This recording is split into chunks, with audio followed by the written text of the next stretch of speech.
Hello everyone, welcome back to my channel DRX wellness. आज की इस वीडियो में मैं बात करने वाला हूँ प्रोटीन के सोर्सेज की, जो कि हमें अपने डाइट के अंदर इंक्लूड करने चाहिए।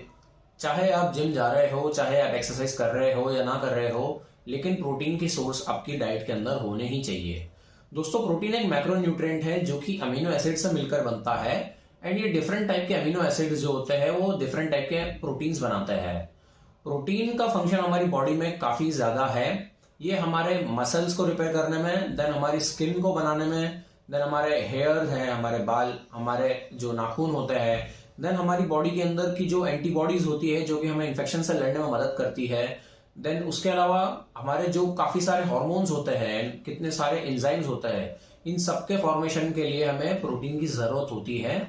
तो इसलिए प्रोटीन का हमारे डाइट में होना बेहद आवश्यक है। तो दोस्तों, कुल मिला के 22 अमीनो एसिड्स होते हैं नेचर में, जिसमें से 11 अमीनो एसिड ऐसे होते हैं जो हमारी बॉडी के अंदर बनते हैं, और इसे हम एसेंशियल अमीनो एसिड्स कहते हैं। क्योंकि ये हमारी बॉडी के अंदर ही बनते हैं, तो हमें इसे एक्सटर्नली किसी फूड सोर्सेस या सप्लीमेंट से लेने की जरूरत नहीं है।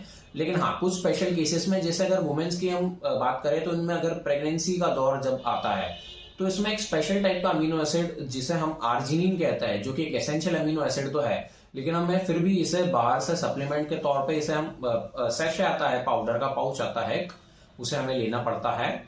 देन जो बाकी के 11 अमीनो एसिड्स है जो कि हमें बाहर से ही लेने पड़ते हैं, एक्सटर्नली फूड सोर्सेज के थ्रू या सप्लीमेंट्स के थ्रू लेने पड़ते हैं, ये हमारी बॉडी के अंदर बिल्कुल भी नहीं बनते हैं। इन्हें हम कहते हैं एसेंशियल अमीनो एसिड्स। तो एसेंशियल अमीनो एसिड्स जिसके अंदर पूरी सारे के सारे 11 पाए जाते हैं, वो कहा जाता है कि सबसे बेस्ट प्रोटीन का सोर्स है। तो अगर हम देखें तो जो एनिमल के सोर्सेज होते हैं, जैसे कि चिकन है, फिश है, मीट है या एग्स है, एंड इसके अलावा डेयरी प्रोडक्ट्स है, ये भी एनिमल से ही आती है आखिरकार। डेयरी प्रोडक्ट्स जैसा मिल्क है, एंड मिल्क के प्रोडक्ट्स है जैसे कि पनीर है, घी बनता है उनसे, एंड वे प्रोटीन है, वे प्रोटीन भी मिल्क से ही बनता है। तो ये जो सोर्सेज होते हैं एनिमल सोर्सेज, ये कंप्लीट सोर्स ऑफ प्रोटीन होता है, क्योंकि इसके अंदर सारे 11 के 11 एसेंशियल अमीनो एसिड्स पाए जाते हैं। एंड दूसरी तरफ अगर हम बात करें तो जो प्लांट सोर्सेज से जो हमें प्रोटीन मिलता है, जैसे कि हम बात करें दाल होती है, जितनी भी प्रकार की दालें होती है, जितने भी प्रकार के हमारे ड्राई फ्रूट्स होते हैं, पीनट्स है, आलमंड्स है, वॉलनट्स हैं। देन उसके अलावा हम बात करें अगर कि जितने भी लेग्यूम्स होते हैं, जैसे कि छोले है, काबुली चने जिसे हम कहते हैं, देन किडनी बीन्स है, राजमा है, एंड राइस है, व्हीट है, अनाज सारे जितने भी हो गए, इसके अंदर हमें सारे के सारे अमीनो एसिड्स, सारे के सारे एसेंशियल अमीनो एसिड्स नहीं मिलते हैं, इसलिए ये इनकम्प्लीट सोर्स ऑफ प्रोटीन माना जाता है। लेकिन इसमें भी एक ऐसा वेजिटेरियन सोर्स है, ऐसा प्लांट सोर्स है जिसे हमें सारे एसेंशियल अमीनो एसिड्स मिल जाता है, वो है सोयाबीन। जी हाँ दोस्तों, सोयाबीन के आप किसी भी प्रकार में ले सकते हैं, जैसे कि सोयाबीन का पाउडर आता है, देन सोया चंक्स आते हैं, टोफू आता है जिसे हम सोया पनीर कहते हैं। इसके अंदर आपको सारे के सारे एसेंशियल अमीनो एसिड्स मिल जाएंगे। लेकिन अगर हम बात करें दूसरे अनाजों की एंड दालों की, अगर प्रोटीन सोर्सेस की, तो इसे अगर हम कंबाइन करके खाते हैं, जैसे कि हम दाल के साथ अगर रोटी खाते हैं, दाल के साथ चावल खाते हैं, देन पीनट बटर के साथ अगर हम ब्राउन ब्रेड खाते हैं, इसे हम कॉम्बिनेशन में लेते हैं, तो ये एक कंप्लीट सोर्स ऑफ प्रोटीन बन सकता है। देन हम बात करते हैं कि जो टॉप 5 सोर्सेस है जो वेजिटेरियन सोर्सेस, तो उसमें दोस्तों आएगा नंबर 5 पे मैं लेता हूं इसमें लेग्यूम्स को। लेग्यूम्स जैसे राजमा एंड छोले जो होते हैं, इसके अंदर हमें 22 ग्राम प्रोटीन मिल जाता है, और इसके अंदर होता है उसके साथ के साथ 60 ग्राम कार्ब्स, और इसकी बायोलॉजिकल वैल्यू दोस्तों होती है 60% की। तो दोस्तों, बायोलॉजिकल वैल्यू ये होता है कि अगर किसी पैकेट पे लिखा है, किसी खाने के पैकेट पे, कि इसके अंदर 100 ग्राम्स ऑफ प्रोटीन है, तो अगर हम इसकी अगर बायोलॉजिकल वैल्यू देखें, अगर इसकी बायोलॉजिकल वैल्यू 60% है, तो इसका मतलब ये हुआ कि अगर आप 100 ग्राम प्रोटीन किसी चीज से ले रहे हैं, तो उसमें से केवल 60 ग्राम ही आपकी बॉडी उसे एब्जॉर्ब कर पाएगी। तो जो अगर कोई भी ऐसा प्रोटीन सोर्स है जिसके अंदर 60, 65 या उससे ज्यादा परसेंटेज का अगर बायोलॉजिकल वैल्यू है, तो एक अच्छा प्रोटीन सोर्स माना जाएगा। एंड साथ ही साथ अगर उसके अंदर सारे एसेंशियल एमिनो एसिड्स है, तो भी वो एक अच्छा प्रोटीन सोर्स माना जाएगा। तो 5th नंबर पे मैं रखता हूं राजमा, किडनी बीन्स एंड काबुली चने, यानी कि छोले को। इसके अंदर हमें 22 ग्राम प्रोटीन मिल जाता है, and 60 gram carbs and 3 gram fats मिलता है। ये अगर हम मार्केट में लेने जाएंगे तो लगभग हमें 200 रुपए किलो के आसपास मिलता है ये। एंड एक सर्विंग में लगभग आप इसे 100 ग्राम ले सकते हैं। तो अगर हम देखें अगर, तो ये 20 रुपए में कुछ आपको 22 ग्राम प्रोटीन दे जाएगा। देन फोर्थ नंबर में मैं चुनता हूँ पीनट्स को। पीनट्स इसके अंदर अगर आप एक सर्विंग लेते हैं 50 ग्राम की, तो उसके अंदर आपको 13 ग्राम प्रोटीन मिल जाएगा, 25 ग्राम आपको फैट्स मिल जाएंगे जो कि अनसैचुरेटेड फैट्स है, गुड फैट्स होते हैं, एंड 7 ग्राम कार्बोहाइड्रेट्स मिल जाएंगे। ये मार्केट में लगभग आपको ये 120 रुपीज पर केजी मिल जाएगा।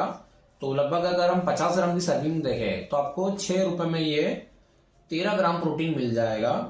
एंड इसकी बायोलॉजिकल वैल्यू भी 60% होती है। देन नेक्स्ट थर्ड नंबर पे मैं रखता हूं हमारे लेंटिल्स को, यानी कि दालों को। दाल भी मैं स्पेशली रखूंगा इसमें मसूर की दाल। मसूर की दाल के अंदर दोस्तों 26 ग्राम प्रोटीन आपको मिल जाएगा। अगर हम 100 ग्राम की सर्विंग देखते हैं तो आपको इसमें 26 ग्राम प्रोटीन मिल जाएगा, 60 ग्राम आपको कार्ब्स मिल जाएंगे। तो लगभग ये 100 रुपए पर केजी आपको बाजार में मिल जाएगी।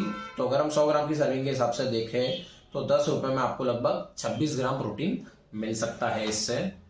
देन सेकंड नंबर पे मैं रखूंगा मिल्क को। मिल्क में भी हम अगर डबल टोन मिल्क लेते हैं, जो हमारी सांची की या अमूल की जो थैली आती है उसके अंदर जो येलो वाली आती है जिसे हम डबल टोन मिल्क कहते हैं, तो वो लगभग मान के चलिए 22 या 23 रुपए की जो 500 ml की एक आता है पैकेट उसका, उसके अंदर आपको लगभग 18 ग्राम प्रोटीन मिल जाएगा। एंड कार्ब्स आपको 25 ग्राम मिल जाएंगे, एंड सैचुरेटेड फैट्स मिल जाएंगे आपको लगभग 7.5 से 8 ग्राम। लेकिन जो मिल्क होता है उसकी दोस्तों बायोलॉजिकल वैल्यू काफी अच्छी रहती है, 90% इसकी बायोलॉजिकल वैल्यू है, इसलिए मैं इसे रखता हूं नंबर 2 पे। देन जो हमारा टॉप कंटेंडर है इस लिस्ट का वो है सोया चंक्स। सोया चंक्स दोस्तों 20 रुपए में आपको लगभग 100 ग्राम मिल जाएंगे। 100 ग्राम की सर्विंग के अंदर आपको मिल जाएगा दोस्तों 52 ग्राम्स ऑफ प्रोटीन। उसके साथ में आपको मिलेगा 34 ग्राम्स ऑफ कार्बोहाइड्रेट्स। और इसकी बायोलॉजिकल वैल्यू भी कहीं ना कहीं मिडल में आती है, 70 to 75% की इसके बायोलॉजिकल वैल्यू रहती है। देन वेजिटेरियन सोर्सेस में अगर आपका बजट अलाउ करता है आपको, तो आप वे प्रोटीन ले सकते हैं। वे प्रोटीन भी दोस्तों आपको लगभग वेरी करता है। अगर आप इंडियन मेड ले रहे हैं तो लगभग आपको 60 से 70 रुपए प्रति सर्विंग पड़ जाएगा, जो 30 या 33 ग्राम का उसका एक स्कूप होता है। अगर आप अमेरिकन ब्रांड लेते हैं तो आपको लगभग 90 या 100 रुपए का आपको एक स्कूप पड़ेगा, जिसके अंदर आपको 25 से 30 ग्राम तक प्रोटीन मिल सकता है।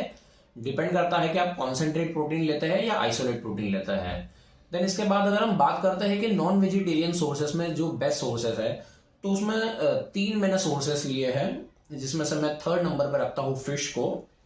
तो दोस्तों इसमें तिलापिया एक प्रकार की मछली आती है, वो काफी इकोनॉमिकल भी होती है। ये लगभग आपको मार्केट में 300 रुपीज पर केजी पड़ जाएगी। एंड इसकी 100 ग्राम की सर्विंग आपको लगभग 30 रुपए की पड़ेगी। तो इसके अंदर आपको मिल जाएगा लगभग 25 ग्राम प्रोटीन और 3 ग्राम का फैट्स, और इसकी बायोलॉजिकल वैल्यू दोस्तों होती है 80%। देन सेकंड नंबर पे मैं रखता हूं चिकन को।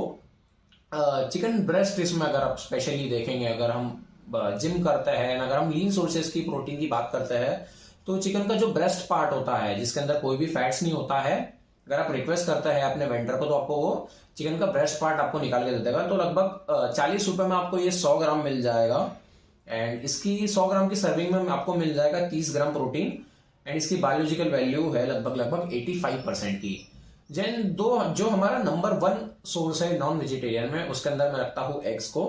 एग अगर हम एक होल एग लेते हैं तो लगभग 6 रुपए का आपको एक होल एग पड़ जाएगा, 5 या 6 रुपए का, डिपेंडिंग ऑन द सिचुएशन। कि आप अगर ठंड में लेते हैं तो आपको थोड़ा सा महंगा पड़ता है, गर्मी में लेते हैं तो लगभग आपको 4 रुपए का एक एग मिल जाता है। तो इसके अंदर दोस्तों होल एग के अंदर एक 6 ग्राम का प्रोटीन मिल जाएगा आपको, एंड 5 ग्राम आपको गुड फैट्स मिल जाएंगे। एंड इसकी बायोलॉजिकल वैल्यू दोस्तों होती है 95% की। तो दोस्तों ये कुछ सोर्सेस थे जो मैंने वेजिटेरियन के लिए और नॉन वेजिटेरियन के लिए बताया है आपको। तो आशा करता हूं आपको ये लिस्ट पसंद आई होगी, एंड आप अपने अकॉर्डिंगली आपको जो पसंद आता है इन सोर्सेस में से आप अपने लिए चुन सकते हैं। एंड अगर आपको पसंद आया वीडियो तो इसे जरूर लाइक करिए, एंड अपने दोस्तों के साथ शेयर करिएगा, एंड मेरे चैनल को जरूर सब्सक्राइब कर दीजिएगा, एंड बेल आइकन को प्रेस कर दीजिएगा। Thank you for watching.